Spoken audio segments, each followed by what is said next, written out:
Good morning, अस्सलाम वालेकुम। कैसे हैं आप लोग सब? उम्मीद करती हूँ आप सब बिल्कुल खैरियत से होंगे और इन फूलों की तरह फ्रेश होंगे, महकते हुए होंगे। होप सो आप सब बिल्कुल ठीक ठाक होंगे। मैं भी अल्हम्दुलिल्लाह बिल्कुल ठीक ठाक हूँ। वैसे भी आज जैसे ही मैंने सुबह उठकर और इतनी खूबसूरत मॉर्निंग देखी तो बिलीव मी कि मेरा जो मूड है वो इतना ज़्यादा फ्रेश हो गया। मैं इतनी ज़्यादा फ्रेश हो चुकी हूँ इस टाइम। मैं बहुत ज़्यादा इनर्जेटिक हूँ क्योंकि मैं बहुत ज़्यादा एक्चुअली एक्साइटेड हूँ वेदर को देखकर। अक्सर मैंने मूवीज़ में इस तरह का वेदर देखे और जब से बिलीव मी मैं यूएस से आई हूँ मैंने काफ़ी सारे यहाँ पर खूबसूरत मौसम देखे हैं, बट ये वाला जो खूबसूरत मौसम है ये आज मैंने यहाँ फर्स्ट टाइम देखा, इसलिए मैं बहुत ज़्यादा एक्साइटेड हूँ। तो अभी मैं आपको भी दिखाती हूँ। और सबसे पहले यहाँ पर जी हम लोग इंजॉय कर लेते हैं अपने ब्रेकफास्ट को। चाय मैंने चढ़ा दी है पहले, तो ये हम लेकर आए थे जी वॉलमार्ट से और आज मैं इसको इंजॉय करने वाली हूँ। एंड बिलीव मी इसका जो टेस्ट था वो इतना ज़्यादा यमी, मज़े का और बहुत ही ज़्यादा मज़े का है। एक्चुअली मुझे डंकिन डोनट्स का यहाँ पर ब्रेकफास्ट बहुत अच्छा लगता है और ये जो बंद है ऐसा मैंने डंकिन डोनट्स में खाया था और मुझे नज़र आया वॉलमार्ट में, तो मैंने फ़ौरन से ये पिक कर लिया और यहाँ पर ये रेडी है। और अब जी यहाँ पर इंजॉय कर लेते हैं अपने ज़बरदस्त से ब्रेकफास्ट को। तो ये टोस्टर में थोड़ा ज़्यादा टाइम लग गया था और ऊपर से थोड़ा सा बर्न हो गया क्योंकि मैं इन खूबसूरत से नज़ारों में बाहर खो चुकी थी और टाइम ओवर होने की वजह से जो है ये थोड़ा सा बर्न हो गया। खैर इट्स ओके, इतना टेस्ट इसका ख़राब नहीं हुआ था। और अब आप चेक करें कि कैसा आइडियल मौसम है। जैसा कि मैं मूवीज़ में अक्सर देखती हूँ कि बड़े प्यारे प्यारे वो इलाकों में गए होते हैं और इस तरह का खूबसूरत सा मौसम होता है। तो आज बहुत ही प्यारा ऐसा मौसम मुझे बहुत ज़्यादा अच्छा लगा। बिलीव मी कि सारा दिन जो मौसम है वो ऐसा ही रहा है। खैर ये सुबह का टाइम है 9-10 बजे का और इस टाइम आप सिर्फ़ और सिर्फ वेदर की खूबसूरती चेक करें।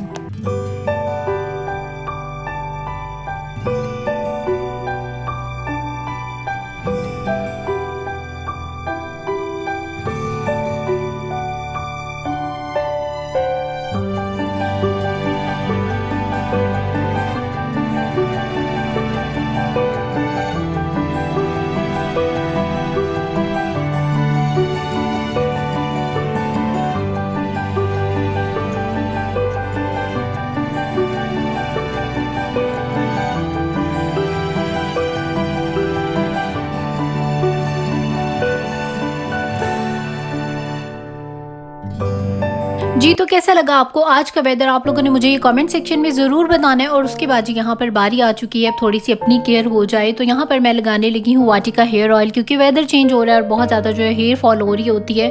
और वैसे भी जब वेदर चेंज होता है तो मैं अपने बालों की एक्स्ट्रा थोड़ी सी केयर करना स्टार्ट कर देती हूँ ताकि जो हेयर फॉल है वो कम हो। तो खैर यहाँ पर आलमंड ऑयल जो है वो मेरे बालों को बहुत ज़्यादा सूट करता है। वैसे मेरे पास कोकोनट ऑयल है, काफ़ी सारे ऑयल है, मैं आपके साथ 1 बाय 1 सारे जो है वो शेयर करूँगी। खैर इस टाइम ये वाटिका हेयर ऑयल जो है मैंने अपने बालों में खूब सारा लगा लिया है और उसके बाद अच्छी सी क्लीनिंग करूँगी और उसके बाद जो है मैं शावर ले लूँगी।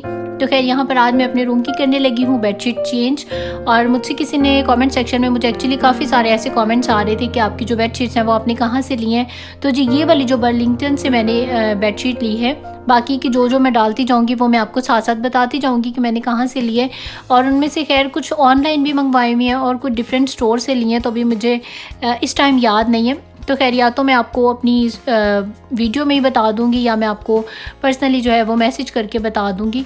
तो खैर ये वाली जो है ये मैंने बर्लिंगटन से ली थी और ये मेरी बहुत ज़्यादा फेवरेट है। एक्चुअली मेरी पसंद की जितनी भी बेडशीट्स हैं ना उनमें आपको ब्लैक कलर ज़रूर नज़र आएगा। मुझे ब्लैक कलर बहुत ज़्यादा अच्छा लगता है। Black is one of my favourite colour.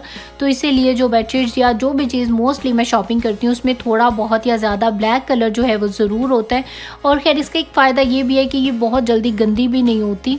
और जैसे ही मैं देखती हूँ कि मेरी बेडशीट्स जो है वो मुझे डर्टी फील हो तो मैं उसको फ़ौरन से जो है चेंज कर देती हूँ। तो जी यहाँ पर मैंने अपनी जो बेडशीट है उसको अच्छा क्लीनिंग में सबसे पहला मेरा काम होता है कि सबसे पहले बेड बना लो। एक्चुअली जब बेड बन जाता है ना तो आपको लगता है कि काफ़ी सारा जो काम है वो सिमट चुका है और यहाँ पर इसीलिए सबसे पहले जो है मैं बेड बना देती हूँ। अभी सिर्फ मैंने यहाँ पर बेड बनाया, बाकी का जो सारा काम है वो भी होने वाला है।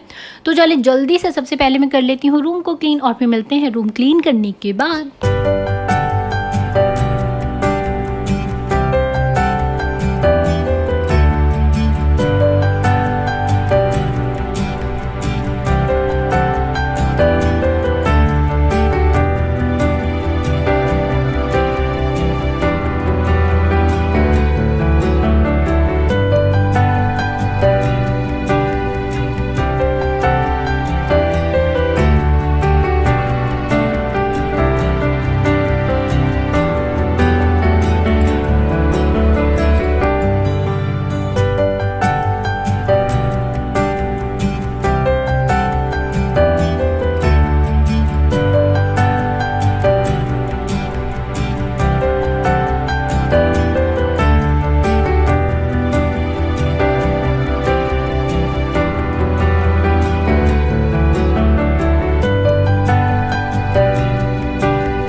तो सारी यहाँ पर साफ़ सफाई का जो काम है वो कंप्लीट हो चुका है और जैसे ही मैं अपने घर को सारा बहुत अच्छे से क्लीन कर देती हूँ, उसके बाद जो है मैं यहाँ पर अच्छी सी कोई फ्रेगरेंस का लाजमी स्प्रे करती हूँ, कैंडल्स ऑन करती हूँ, दोनों काम करती हूँ।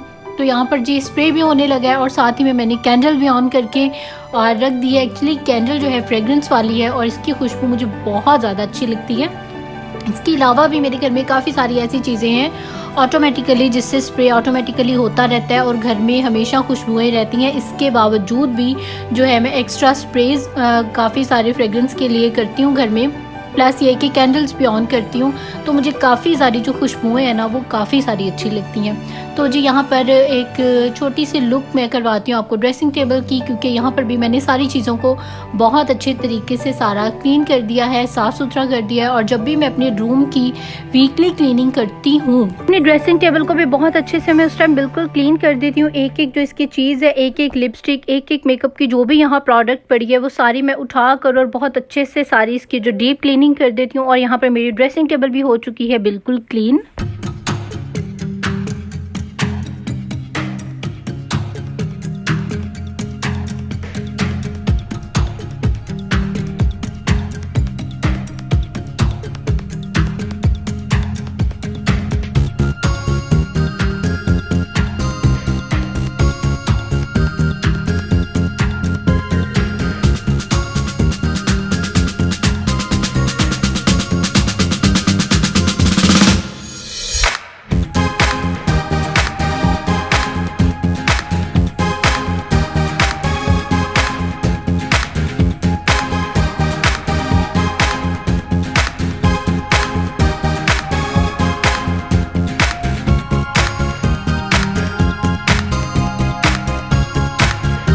जी तो सारी क्लीनिंग यहाँ डन करने के बाद अभी टाइम आ चुका है कि बेटे को करवा दिया जाए रेडी। तो इसको भी मैंने जल्दी से करवा दिया शावर। एक मेरी ये भी बहुत ज़्यादा मुझे ये आदत है कि जब भी मेरा सारा घर बिल्कुल साफ़ सुथरा हो जाता है तो उसके बाद सबसे पहले मैं अपने बेटे को जल्दी से शावर करवा कर और अच्छा सा रेडी कर देती हूँ और उसके बाद मैं खुद भी इसी तरह से रेडी हो जाती हूँ। फिर जाते हैं हम कुकिंग की तरफ को। तो खैर यहाँ पर मैं ये सारी प्रोडक्ट्स यूज़ करती हूँ अपने बेटे के लिए। इसमें वैज़लीन है और लोशंस हैं, बेबी लोशंस हैं, तो ये बहुत ज़्यादा अच्छे रहते हैं बच्चों के लिए। और यहाँ पर देखिए मैंने अपने बेटे को भी कर दिया है बिल्कुल रेडी। और उसको आफ्टर शावर जो है ये टाइम उसके एक्चुअली सोने का होता है और अभी उसको बहुत ज़्यादा नींद आ रही है और वो क्रैंकी हुआ है इस टाइम पर और उसका मूड है कि बस मुझे जल्दी से मामा एक फीडर फिनिश करवाएं और उसके बाद मुझे आराम से जो है वो सुला दें। और इसके सोने का एक फ़ायदा मुझे ये भी होता है कि सम टाइम इसको शावर करवाने के बाद ये सुकून से सो जाता है, फिर मुझे भी इजीली शावर करने का टाइम मिल जाता है। और अगर मैंने नहीं शावर करना होता या पहले कर लिया होता है तो फिर मैं उस टाइम पर जो है सुकून से अपना खाना बना लेती हूँ। अदरवाइज़ जो बच्चे हैं वो खाना बनाने में भी आजकल ये मुझे बहुत ज़्यादा जो है तंग करता है कि बार बार गोद में उठाएं या ये चाहिए वो चाहिए, कभी इस चीज़ को पकड़ता है उस चीज़ को पकड़ता है। तो ये भी थोड़ी सी जो है मुझे प्रॉब्लम्स हो जाती हैं सम टाइम। लेकिन जब ये सो रहा होता है तो फिर मैं जल्दी से क्विकली जल्दी से जाकर खाना बना लेती हूँ और रेडी कर देती हूँ। और बिलीव मी जितनी देर में मेरा खाना बन के रेडी होता है उतनी ही देर में जो मेरा बेटा है वो उठ जाता है। तो बस जी इस तरह का कुछ हमारा जो सिस्टम है वो यहाँ पर चलता है। तो खैर जी आज खाने में यहाँ पर जो है हम लोग पिज़्ज़ा बना रहे हैं और ये जो पिज़्ज़ा है ये बहुत ज़्यादा इजी एंड क्विक बन जाता है। ये बना बनाया मार्केट से मिलता है और आप सिंपल इसको घर पर लाएं, अपने पैन को ग्रीस करें, उसके ऊपर आप अपना पिज़्ज़ा डाल दें। तो ये सिंपल पिज़्ज़ा, इसमें कोई चिकन कुछ भी नहीं था, जस्ट प्लेन पिज़्ज़ा है, जस्ट इसके ऊपर चीज़ लगी हुई है। इसके साथ मुझे वेजिटेबल पिज़्ज़ा बहुत ज़्यादा अच्छा लगता है। वैसे इसके ऊपर आप एक्स्ट्रा में चिकन भी डाल सकते हैं लेकिन मेरा मूड नहीं था चिकन डालने का तो मैंने सिंपल इसमें वेजिटेबल्स डाल दी। और ये देखें शाम के टाइम भी जो मौसम है, मैंने आपको बताया था ना सारा दिन इसी तरह का ही खूबसूरत सा मौसम रहा था और अभी यहाँ पर ऑलमोस्ट रात हो चुकी है और आप देखें कि मौसम वैसा ही ब्यूटीफुल है, वैसे ही यहाँ पर फोक्स ही है और बहुत ही ज़्यादा प्यारा लग रहा है। तो खैर यहाँ पर मैं आई हूँ एक ख़ास मकसद से। एक्चुअली मेरे पास इस वक्त बेल पेपर नहीं थी, शिमला मिर्च नहीं थी, तो मैंने सोचा कि चलो अपने जाकर छोटे से गार्डन से कुछ थोड़े से शिमला मिर्च तोड़कर और इस्तेमाल कर ली जाए। एक्चुअली घर में ग्रोइंग का एक ये बहुत बड़ा फ़ायदा होता है। सम टाइम ऐसा होता है कोई चीज़ हमारे पास नहीं होती लेकिन हमें उसकी फ़ौरी ज़रूरत होती है, तो आप इस तरह से अपनी वो ज़रूरत पूरी कर लेते हैं। तो ये देखें यहाँ पर अभी बेल पेपर नहीं थी और अभी हस्बैंड जाते लेकर आते, इस चक्कर में उन्होंने जाना ही नहीं था कि मैं जस्ट एक बेल पेपर लेने के लिए जाऊँ, तो रहने दो ना डालो। मर्दों का वैसे भी सम टाइम होता है कोई एक आधी चीज़ मिस हो तो वो कह देते हैं कि ना डालो, स्किप कर दो, लेकिन ये कि उसी से टेस्ट बनना होता है। तो खैर यहाँ पर ये देखिए मैंने एक बेल पेपर तोड़ लिया और आज का जो हमारा पिज्ज़ा है वो इसी मज़ेदार सी और फ्रेश सी बेल पेपर के साथ बनेगा। और ये मेरा बेटा देखिए मेरे इंतज़ार में ही खड़ा हुआ था। बिल्कुल बिलीव में छोटे बच्चे हिलने भी नहीं देते हैं कि सारा दिन बस इसका यही काम होता है कि बस पीछे पीछे वो जैसे छोटे चूजे होते हैं ना मुर्गी के पीछे पीछे भागते हैं, ये भी सेम मुझे लगता है ना इसका भी वही सिस्टम है। तो खैर यहाँ पर देखिए मैंने फ्रेश सी जो अपनी बेल पेपर है वो काट के डाल दिया है और उसके ऊपर मैंने यहाँ पर ये पाउडर चीज़ डाल दी है ताकि जो सारी वेजिटेबल्स हैं ये इसके साथ ही चिपकी रहें, जब हम खाएं तो ऐसे यहाँ वहाँ गिरे नहीं। तो जी यहाँ पर पिज्ज़ा जो है हमारा हो चुका है बिल्कुल रेडी। ओवन में जाने के लिए ओवन को मैंने 350 पर प्री हीट कर लिया और 17 मिनट्स के लिए इसमें मैं अपना पिज्ज़ा लगा दूंगी और इंशाल्लाह आफ्टर 17 मिनट्स जो हमारा ज़बरदस्त सा पिज्ज़ा है वो हो जाएगा रेडी। तो यहाँ पर जी हमारा ज़बरदस्त और टेस्टी सा जो पिज्ज़ा है वो हो चुका है रेडी। और हस्बैंड जो है, वैसे ये हस्बैंड ही बनाते हैं लेकिन अभी वो शावर कर रहे थे तो मैंने कहा चलो ओवन में मैं ही लगा देती हूँ। और मैं छोटी छोटी इस तरह से वेजिटेबल्स ऊपर काट कर मैंने ही कर दिया था। अदरवाइज़ ये जो सारा काम है ये मेरे हस्बैंड करते हैं एवरी वेडनेसडे। एक्चुअली वेडनेसडे को हम मेरा काफ़ी ज़्यादा और घर का काम होता है। मैं अपने बड़े बड़े जो काम है ना वो अपने वेडनेसडे पे रख लेती हूँ। लाइक पूरे वीक का होता है ना कोई एक मुश्किल काम होता है कि आज आपने कपड़े गर्मियों के निकालने हैं, सर्दियों के निकालने हैं, या आपने क्लीनिंग करनी है, या आपने लॉन्ड्री करनी है। वैसे लॉन्ड्री मैं अपने सिर्फ बेबी की करती हूँ लेकिन फिर भी वो भी करना, संभालना, प्रेस करना, चीज़ों को हैंग करना। और जब भी मैं लॉन्ड्री करती हूँ तो मैं इसकी कबर्ड को भी एक दफ़ा फिर से रीसेट कर देती हूँ। सारी चीज़ें जो फारिग हो चुकी होती हैं उनको मैं फेंक देती हूँ। लाइक इस तरह का भी सिस्टम होता है तो उसमें काफ़ी ज़्यादा जो टाइम है वो लग जाता है। और हमने कुछ अपना सिस्टम भी ऐसे किया कि एवरी वेडनेसडे हमने बिल्कुल कुकिंग नहीं करनी होती, सिर्फ इसी तरह की कोई जंक सी चीज़ खानी होती है। लाइक पिज्ज़ा खा लें, बर्गर्स खा लें, कोई इसी टाइप की चीज़ होती है, रोस्ट बना लें। बस ये रोटी सालन वाला जो चक्कर है वो उस दिन नहीं होता। तो खैर जी ये था मेरा छोटा सा व्लॉग। होप सो आप लोगों को अच्छा लगा होगा। अच्छा लगा है तो लाइक करें मेरे चैनल को और लाइक करें इस वीडियो को एंड सब्सक्राइब करें मेरे चैनल को। और जिन्होंने भी मुझे न्यूली सब्सक्राइब किया so thank you so much for subscribe मी। और जिन्होंने भी मुझे सब्सक्राइब नहीं किया है वो लोग मुझे सब्सक्राइब कर लें। और मेरी डेली वीडियो अपलोड होती है, आप लोगों ने मेरी रोजाना जो वीडियो है उसको ज़रूर देखना है। और मेरे इस चैनल पे 80+ वीडियोस हैं, आप लोग मेरी पुरानी वाली जो वीडियोस हैं उनको भी ज़रूर देखें, वो भी इंशाल्लाह आपको बहुत ज़्यादा अच्छी लगेंगी।